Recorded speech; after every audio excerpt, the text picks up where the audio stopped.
Welcome back dito sa channel natin. Nandito tayo ngayon sa may Commonwealth Avenue. Nabalitaan ko nga na nilagay na pala ang elevated walkway na dadaanan ng mga commuters mula dito sa hagdanan papunta dyan sa concourse level sa loob ng station.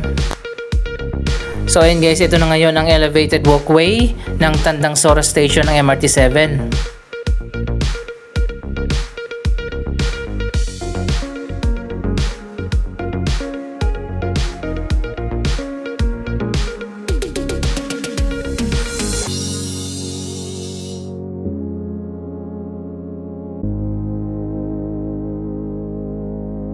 Ganito nga ang style ng mga hagdanan ng MRT 7.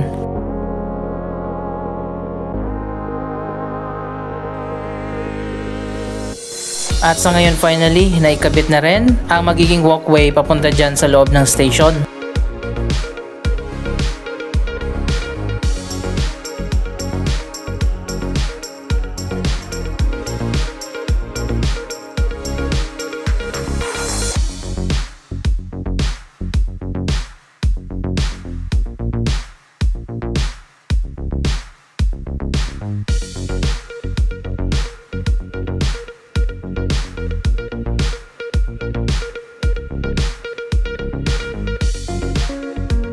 So ayan guys, kahit paano may progress na rin dito sa Tandang Sora Station.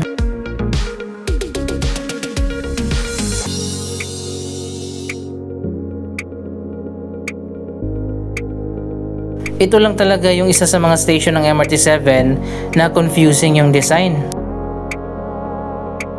Yung pinaka-station building kasi ay nandun itinayo sa kabilang side ng highway.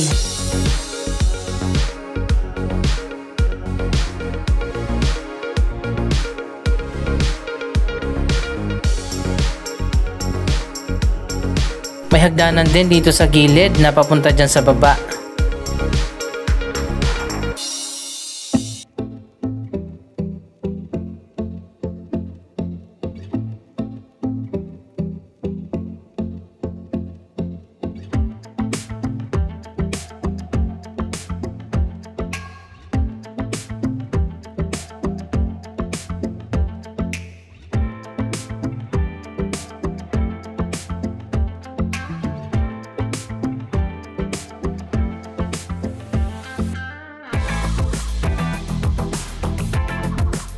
Dito rin dadaan ang mga commuters mula dyan sa taas sa concourse level papunta dito sa baba sa platform.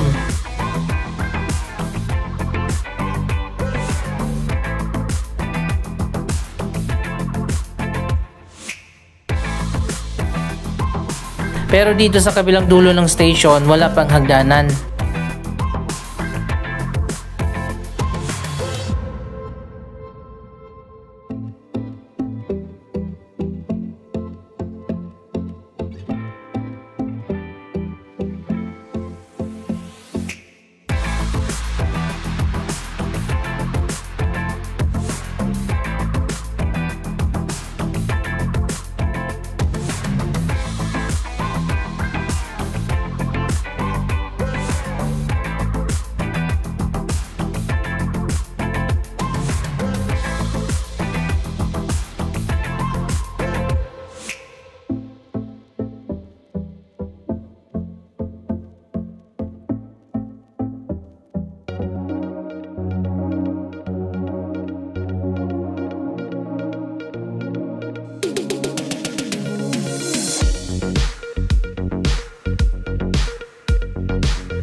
Ayon pa nga sa master plan ng MRT 7, magkakaroon pa ito ng spur line papunta sa Katipunan at C5. Sa tingin ko ang mangyayari, dito ididikit yung isang station sa kabilang side at magiging common station na itong Tandang Sora.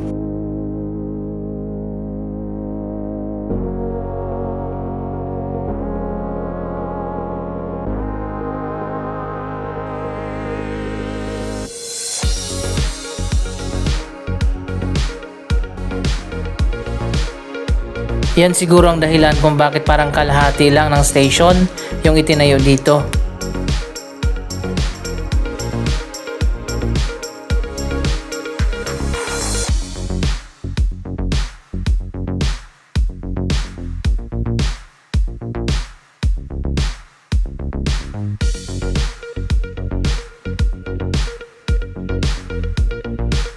Eto na yung progress dito sa kabilang side ng station.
Andito naman tayo ngayon sa Don Antonio Station. Mabilis yung progress sa station na ito kaya daanan lang muna natin.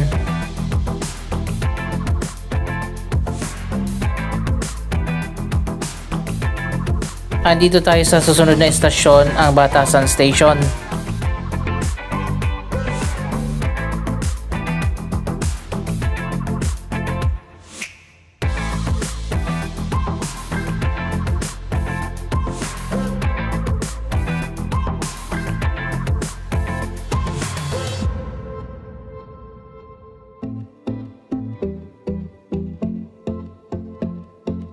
Buo na rin yung station building dito at may mga hagdanan na rin sa gilid pati na sa gitna.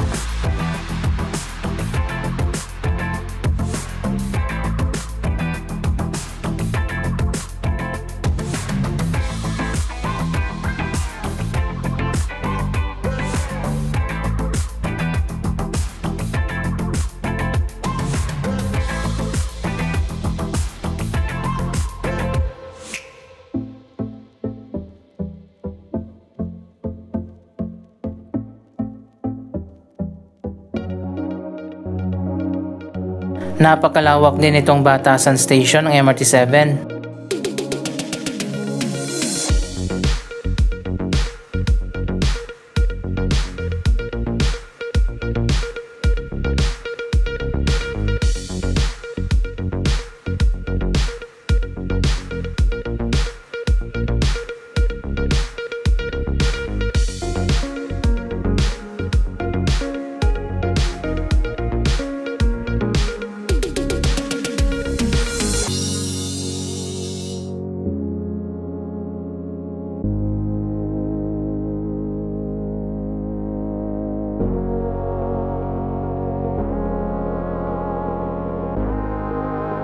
Mapapansin naman natin itong malawak na space dito sa gitna. Ano pa kayang gagawin nila dito? Parang commercial space?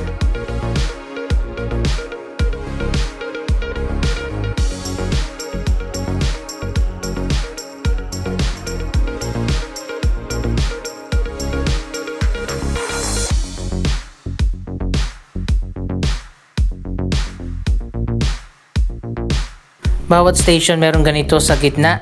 Sana nga matapos na ang mga station na ito.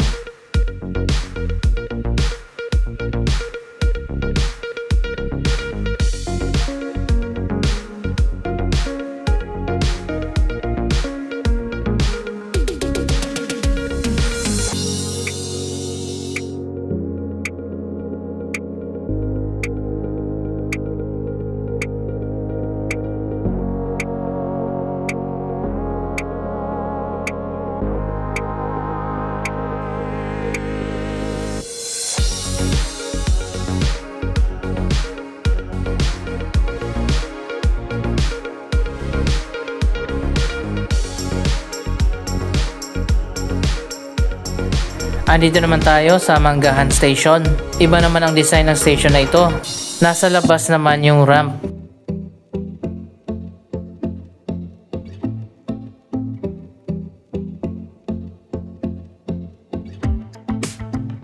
Ayan, dito dadaan ang mga commuters mula dyan sa taas. Bababa ka dito hanggang makarating ka dito sa platform area na nasa lower ground.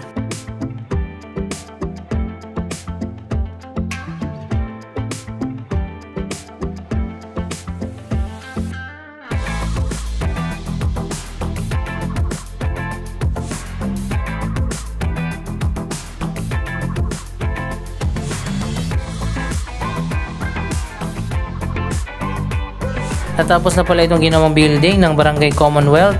Maraming food outlets na ang nagbukas dito.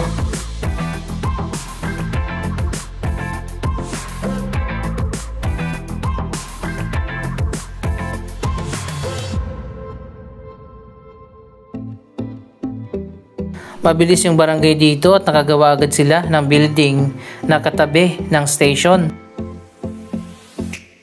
Akala ko nga dati ito yung hagdanan ng Manggahan Station. Yun pala project ng barangay. Baka i-connect dyan yung hagdanan. Abangan pa natin kung saan bababa yung mga commuters dito sa side na to.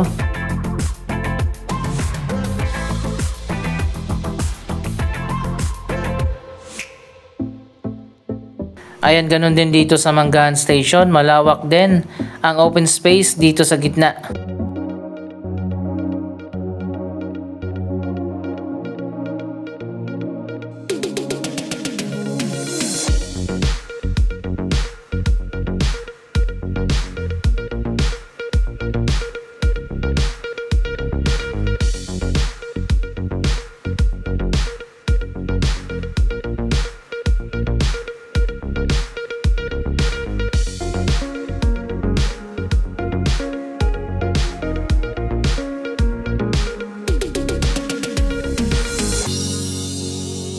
Yung footbridge naman dito ay binago na yung design at idinaan dito sa loob ng station.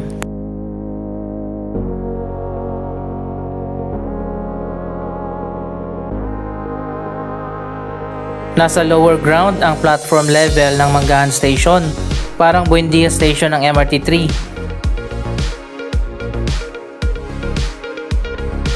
Mula dun sa taas, bababa ka sa ramp hanggang dito sa platform para sumakay ng tren. Diyan ka rin dadaan paakyat. Siguro naman maglalagay din sila dito sa gitna ng escalator.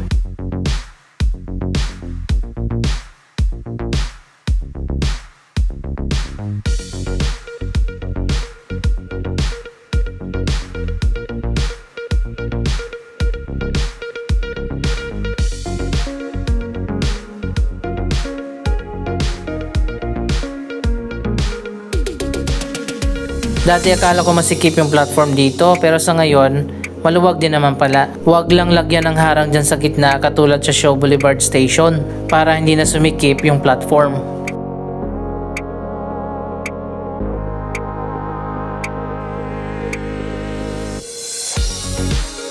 Ito naman yung ramp na hagdanan dito sa kabilang side ng Manggahan Station, connected na sa elevated walkway. Ba't puro ramp yung nakikita natin? Wala bang escalator?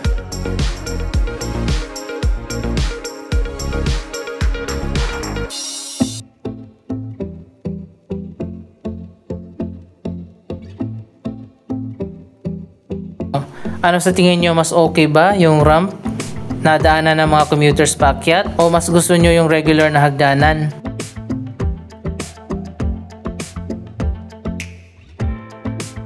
Siguro mas convenient siya sa paa, lalo na kung pababa. Pero yun nga lang, magpaikot-ikot ka dyan bago ka makarating sa taas.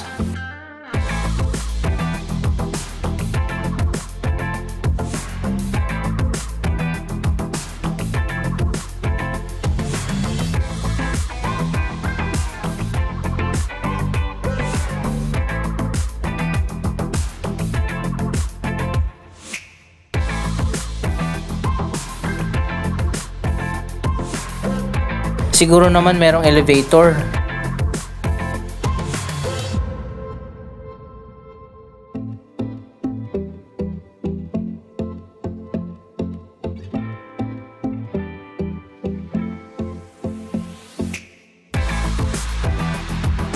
Good luck na lang talaga sa mga commuters ng MRT7. Sana maraming elevators at escalators.